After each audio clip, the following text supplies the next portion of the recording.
इसमें special cell ने initially 4 लोगों को अरेस्ट किया, जिसमें योगेश टुंडा था, उसके साथी दीपक, जिसको तीतर बोलते हैं, दीपक डबास वो था, एक रियाज खान था और चौथा इनके साथ राजेश भवानिया था।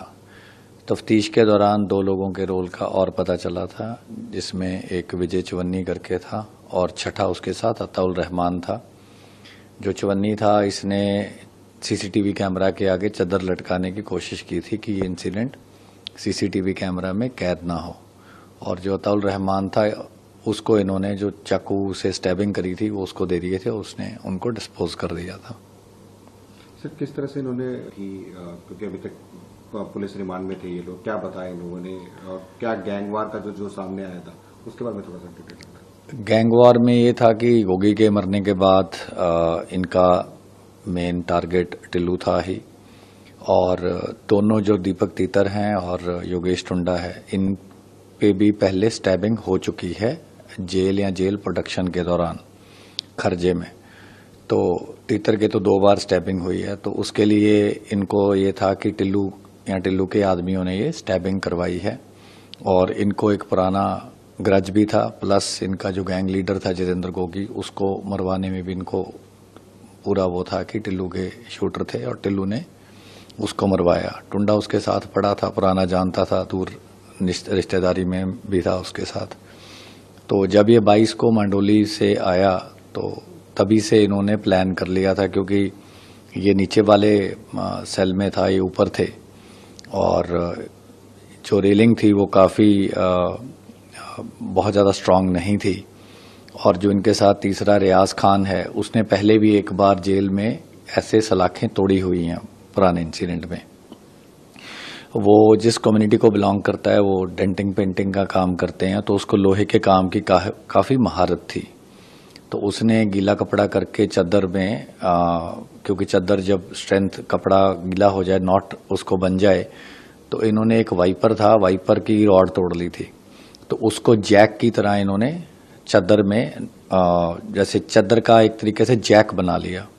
तो गीली चादर थी, तो दोनों सलाखों से जब उन्होंने लपेटी तो उसको वाइपर को घुमाते रहे, तो वो जो रॉडें थी बेंड होके बिल्कुल टूटने के कगार पे आ गई। तो उन्होंने उसको पुश किया, तो इतनी जगह वहां से बन गई कि उससे ये नीचे रैपल डाउन कर पाए।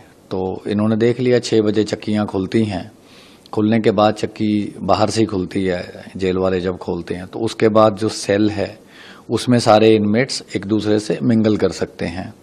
ऊपर का सेल अलग था, लेकिन वो इन्होंने रॉडें तोड़ दी और वहां से ये चादर से रैपल डाउन कर गए।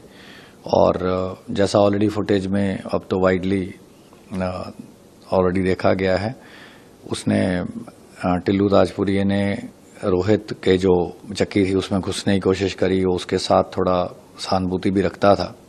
दोनों ने गेट को अंदर से पकड़ा, लेकिन क्योंकि इनके पास 4 चक्कू थे जो इन्होंने एग्जॉस्ट फैन से बनाए थे, जो एग्जॉस्ट फैन के सपोर्ट मेंबर्स होते हैं, वो इन्होंने एग्जॉस्ट फैन को तोड़ के उसके जो ब्लेड्स थे वो अलग फेंक दिए थे, और जो मेंबर्स थे एग्जॉस्ट फैन के, उसको इन्होंने जो ये सैनिटरी टाइल होती है, जो इनके वहाँ एक मेकशिफ्ट बाथरूम होता है हर एक बैरक या सेल के अंदर, तो उसकी जो लूज टाइलें थी उसमें से एक टाइल उखाड़ के, टाइल की बाथरूम टाइल की जो रिवर्स साइड होती है वो काफ़ी खुरदरी होती है, तो इनको एक मेंबर को चाकू बनाने में, उसकी धार लगाने में और तेज़ करने में तकरीबन 1.5-2 घंटे लगे।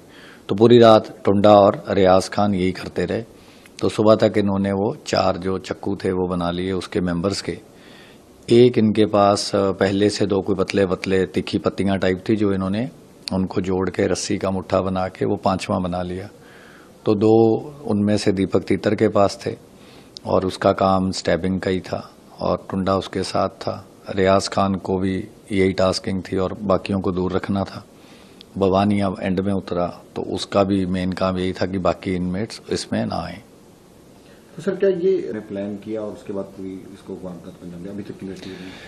अभी तक की इन्वेस्टिगेशन में हम ये कुछ भी अभी रूल अभी जो मैं आपको बता रहा हूँ ये चीजें हैं जो कि स्टैब्लिश हो गई हैं।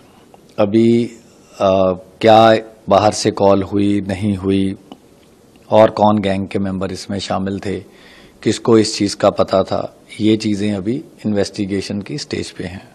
और सर, क्योंकि जेल के अंदर वारदात को अंजाम दिया, क्या अभी तक इन्वेस्टिगेशन में किसी प्रशासनिक पर्सन का कोई रोल आया है या फिर अभी रूल आउट नहीं किया इन्वेस्टिगेशन? अभी सारी इन्वेस्टिगेशन अभी तो बाकी है। ये तो जो बेसिक स्टेप्स हैं मैं जो अभी तक हम इस्टेब्लिश कर पाए हैं वही आपसे शेयर कर रहे हैं। सर, क्योंकि आप स्पेशल सेल ने सबसे ज्यादा गैंग्स पे काम किया है और अब गैंगवार अब बढ़ी है कि आपस में जिस तरह से एक के बाद एक मर्डर हो रहे हैं, तो किस तरह से आप पूरे इस गिरोह को देखकर क्या कदम उठाए जा रहे हैं आप लोगों की तरफ से भी, वो थोड़ा सा। देखो, जेल अथॉरिटीज़ को भी पता है सारे गैंग्स का, वो भी मतलब ये कोई बहुत ज़्यादा सीक्रेट नहीं है। थोड़ी बहुत इनकी एफिलिएशंस चेंज होती रहती हैं time to time. Already regularly जो भी कोई इनपुट हमारे मद्देनज़र आती है तो हम वो शेयर करते हैं। इसके अलावा जेल भी अपनी बेसिक प्रिकॉशन लेती है। उनको पता है कौन सा जो गैंग मेंबर है किस गैंग से एफिलिएशन रखता है या इनकी किस ग्रेविटी की रेवलरी है, तो वो खुद सेग्रीगेट करने की कोशिश करते हैं।